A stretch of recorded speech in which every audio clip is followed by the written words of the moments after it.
Fala, galerinha. Tem que olhar para cá. Fala, rapaziada. Beleza? Segunda parte da revisão sobre colonização europeia da América. Agora, tratando especificamente da colonização inglesa. Certo? Fiz uma mistureba aqui de questões dissertativas com objetivas. Tranquilo? Vamos lá, galerinha. Olha só. Questão número 1. O início da colonização da costa leste da América Inglesa encontrou inúmeras dificuldades. Por exemplo, em áreas como a Baía de Chesapeake, a mortalidade entre os recém-chegados alcançava cerca de 40% nos 2 primeiros anos da estadia. Apesar disso, do século XVI ao XVIII, a América Inglesa conheceu ondas crescentes de imigrantes provenientes de diversas partes da Europa, dentre os quais ingleses, irlandeses, escoceses e alemães. Tá? Questão que se coloca. Cite 2 aspectos, um de natureza religiosa e outro de natureza econômica, que estimularam a imigração europeia para a América Inglesa entre os séculos XVI e XVIII. Vamos lá.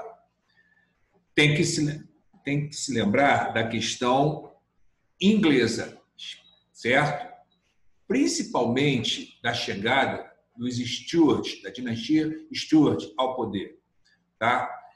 Por quê, Ronaldo? Aquela dinastia mais autoritária, né? Tanto que sofreu uma guerra civil, né? Enfrentando o parlamento, vocês devem lembrar disso. Nesse caso, vocês têm que lembrar que existiu na dinastia Tudor, durante o governo do Henrique VIII, através do ato de supremacia, a criação da religião anglicana, que dava poder, aumentava o poder do monarca, já que ele era o chefe religioso, né, através do ato de supremacia. E, chegando ao poder, os membros da dinastia Stuart aproveitaram essa característica e, para o descontentamento de vários grupos religiosos, eles estabeleceram a obrigatoriedade do culto anglicano. Essa obrigatoriedade batia de frente com o interesse de outros grupos religiosos, católicos e protestantes. Num primeiro momento, certo? Dentro da dinastia Stuart, quem mais vai sofrer essa perseguição são os puritanos, protestantes, de origem calvinista. Certo? Mas podemos lembrar que, mesmo antes da chegada dos Stuart ao poder, durante o governo da Elizabeth I, já existia uma implicância, certo? Em relação aos católicos. Certo? Então, você lembra que dentro da Inglaterra, ao longo desses séculos, né, ele coloca aí 16 ao 18, você fala de uma intolerância religiosa. Certo? No caso da Elizabeth, ela, líder protestante anglicana, né, perseguia católicos, né? Num determinado momento, durante os séculos XVII, principalmente o século XVII, na dinastia Stuart, você pega, com a obrigatoriedade do culto anglicano, uma perseguição aos outros segmentos, principalmente os calvinistas, né, no caso puritanos e presbiterianos, tá? E, posteriormente, durante o século XVII também, com a República Puritana, liderada pelo Oliver Cromwell, aí você pega a intolerância novamente em relação aos católicos. Portanto, podemos falar de uma instabilidade religiosa dentro da Inglaterra. Disputa, certo? Religiosa com conotações políticas e econômicas. Portanto, religiosamente, podemos falar de diferentes momentos de intolerância religiosa. Perseguição a grupos, ora católicos, ora protestantes. Correto?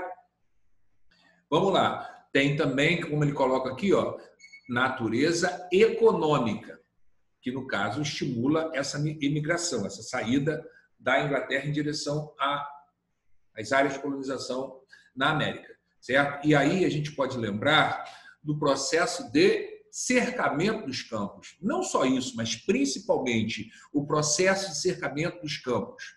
Né? A retirada, digamos assim, da propriedade coletiva, a introdução da propriedade privada. Então, várias pessoas dentro daquele mundo rural sofreram um processo de expropriação da terra.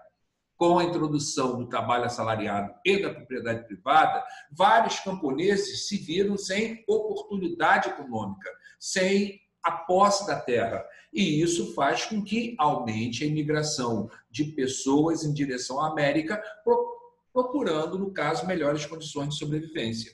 Então, nesse caso da economia, você tem que lembrar, né, principalmente entre os séculos XVI e primeira metade do XVIII, você tem que lembrar do processo de cercamento dos campos. Mas como ele coloca o século XVIII aqui também, né, e ele não divide, ele não fala só a primeira metade, ele estende todo o século XVIII, vocês podem falar também do processo de mecanização da economia, o processo de revolução industrial. Aí, no caso, também terá o quê? Terá a questão do desemprego, certo? Das péssimas condições impostas ao trabalhador, e isso também motiva emigração, chegada de europeus nas colônias inglesas, principalmente nas suas áreas de povoamento. Certo, galera? Vamos lá para a segunda questão. O processo de colonização inglesa na América instituiu, nas 13 colônias, perceptíveis diferenças entre as do norte e as do sul. Elenque as diferenças entre elas no que se refere às relações de trabalho e à produção agrícola. Tá certo? Posso falar para vocês também que, nesse caso, a questão da propriedade também é muito cobrada, a diferença entre as estruturas de propriedade. Tá? Mas já que ele está falando de relações de trabalho, podemos lembrar, né? Eles estão falando de quê? Norte, colônias de povoamento, sul, colônias de exploração. Vamos brincar que as colônias do sul, certo? Você pode falar que é um Brasil, certo? Setentrional, lá no norte. Ou seja, lá nós teremos, portanto, intensa utilização de trabalho escravo, normalmente de origem africana, igualzinho no Brasil, certo? No sul, porque no norte, você lembra, normalmente trabalho assalariado, familiar, certo? No máximo de servidão. Tranquilo, galera? Então, no caso das colônias de exploração no sul, eu brinquei lembrando que é um Brasil setentrional, porque no sul o modelo é muito parecido. Monocultura, latifúndio, atendimento prioritário ao mercado externo e trabalho escravo. Certo?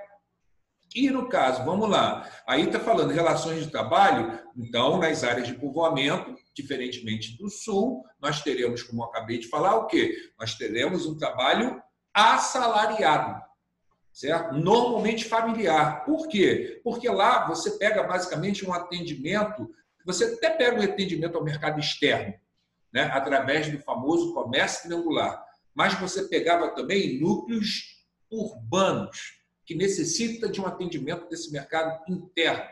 Certo? No caso do sul, do norte de povoamento, desde o primeiro momento, você pega um certo desenvolvimento manufatureiro.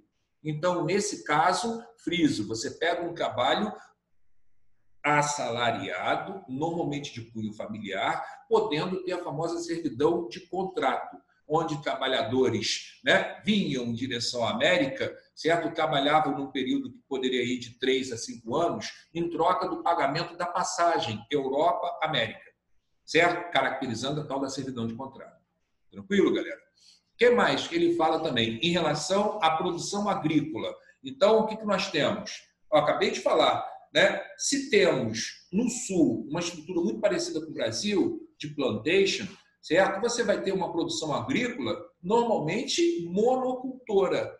Né? No caso dos Estados Unidos, principalmente cana-de-açúcar, tabaco e algodão, certo? Na parte sul. Certo? Principalmente tabaco e algodão. Tá? E aí vem a questão. Então, estamos falando de uma monocultura que atende prioritariamente o mercado externo.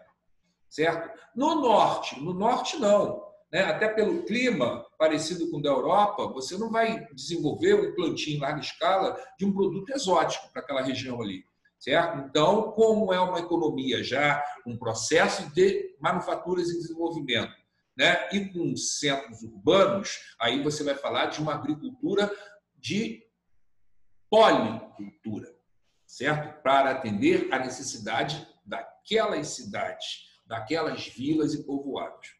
Portanto, essa economia agrícola do norte atende prioritariamente o mercado interno. Correto, galera? Beleza. Então, vamos lá para a terceira questão. Olha lá, vamos lá.